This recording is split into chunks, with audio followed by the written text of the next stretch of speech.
Great. David, I'd love to start by asking where the idea for Our Flag Means Death came from, how you decided to tell this story.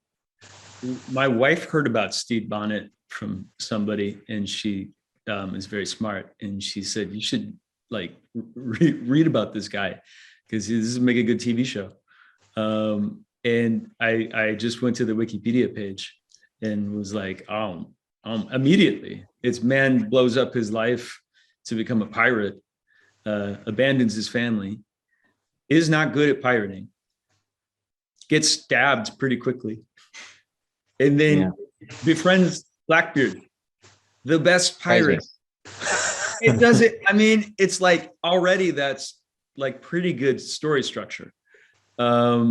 So that was great. And then just trying to figure out, why did he leave his wife? He said he was uncomfortable in a married state and he was being nagged, and automatically you're like, what'd you do? What'd you do in the marriage? How'd you fuck it up? I need to know. I don't know if I can, but filling in those gaps to me was like, oh yeah, this is why you make the show. I love it. Was that a hard sell to people? Were people on board for figuring out the gaps in Steve Bonnet's story? Well, if it were just me, it would be a hard sell.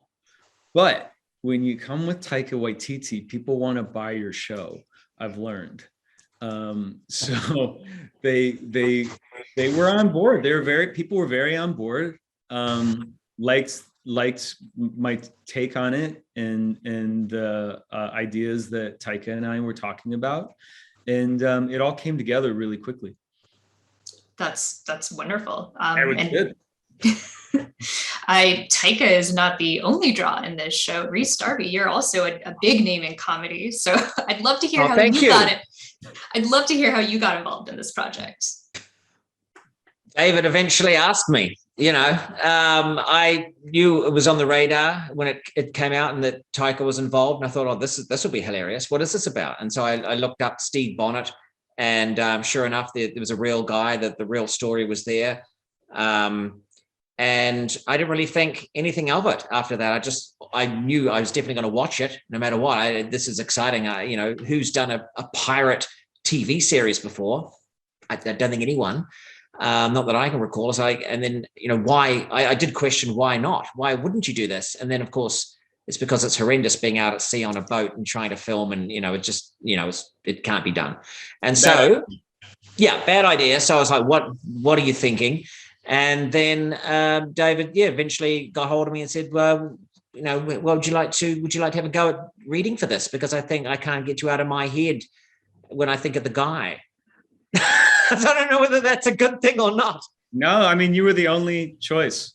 Like there were other people, very short, small amount of auditions. And it was like, when you see other people, really good actors read for this from London who were like, just fantastic. And then you'd see the words come out of their mouth and you'd be like, I hate this character. I hate that's the key. You had to be likable. You bring a certain amount of wonder with you that makes this character like I can get behind him. So hard to get behind a midlife crisis, especially when this person hurt his family. So you were the only choice. It's an odd hero. Oh, thank you. Thank you. And I think I kind of, when I discovered more about him, I could relate to him. Not the leaving the wife and kids part, but the adventure part, the risk part of just throwing everything away, blinkers on, which is what I did as a young adult. Just left New Zealand, went straight to Scotland, jumped in the biggest fringe festival in the world with over 600 shows, and just jumped up on stage and went, oh, look at me, I can do it. And then it was risk after risk. There's no money. Money didn't come for so many years, and I was on the bones of my ass, and it didn't matter because my dream was the vision. And so the opposite story with him, so much money, and but still had that vision and that dream to throw everything to the wind. And so I relate to that. And then it was just then, how do I lead people with charm and nothing else? Because that's pretty much all I have. So yeah, there's some relatables there. I have more skills than Steve, though. I did a sailing course. Yeah, you were in the military. You have proper. And yeah, I've got military. Well, so was he. Yeah, that's true. That is true. He was. Wow, you are this person. I think I'm him reborn. It was perfect casting, clearly. I will say that I didn't feel like, I felt like I met Rhys a couple of times making the show. The rest of the time, I felt like I was working with Steve Bonnet because of the amount of, like, you make it look very easy, Rhys, but like the amount of work that you put into it and how seriously you took it, like it was really amazing. Whenever you were around, it was like, oh, Steve's here. Okay, yeah, Steve's in the room. Oh, good. Fantastic. Well, thank you. As soon as I put those garments on, man, I am that guy. I mean, you can't, it's hard not to be. He's so there fancy. Are some garments too. Yeah. Christine Wada, incredible costume designer. Yeah. Just an incredible effort, because like when you do a period show, if you do a crowd scene, it's like a crowd scene in period clothes with wigs, and it's not just like you have a bunch of background players. So to do that on the schedule that we had, unreal, an absolutely phenomenal costume team. So the other thing that the show has going for it is just a huge crew of talented and very quirky individuals. So what was it like to be part of this ensemble of pirates? Maybe starting with Rhys. It was fantastic. It was like a gang, and yeah, they were from various parts, a lot from England, and I think the ragtag team all complemented each other. I think there wasn't a bad biscuit in the bunch. I think because we often looked for it and we tried to poke it out. One of us must, but there was absolutely all. Who's the asshole? Which one of us? That's the thing. There was no asshole. We thought there would be, and then I started to think maybe I'm the asshole. Maybe I'm the asshole. I can't find the asshole. It's me. I knew it. In the end, we just said it was David. Yeah. Yeah, I took it on. It's weird. I couldn't find the asshole either. It's definitely. Yeah.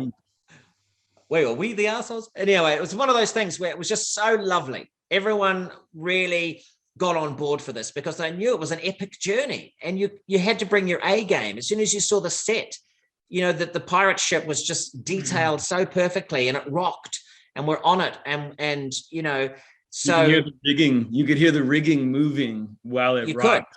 Yeah. Yeah.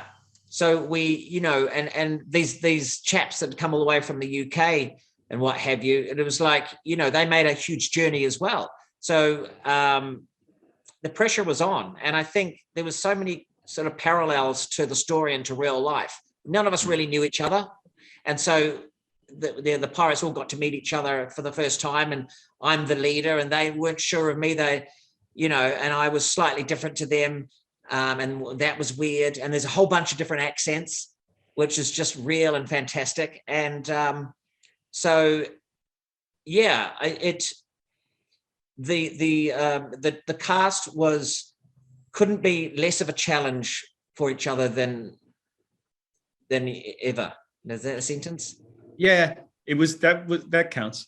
Could be less challenging than ever. I think it definitely got there for sure. Never. Never. Because ever is so challenging because it goes forever. Yeah. There's no end to it. It makes sense. Good. It makes sense. I'm going to write that down. Actually, I might use that again. Oh, yeah. Good. It's smart. We could actually challenging forever. It's never less of a challenge forever. Good. And then a period. Yeah, just get that. Put that up on the board. Actually, thank you. The cast gelled like really fast.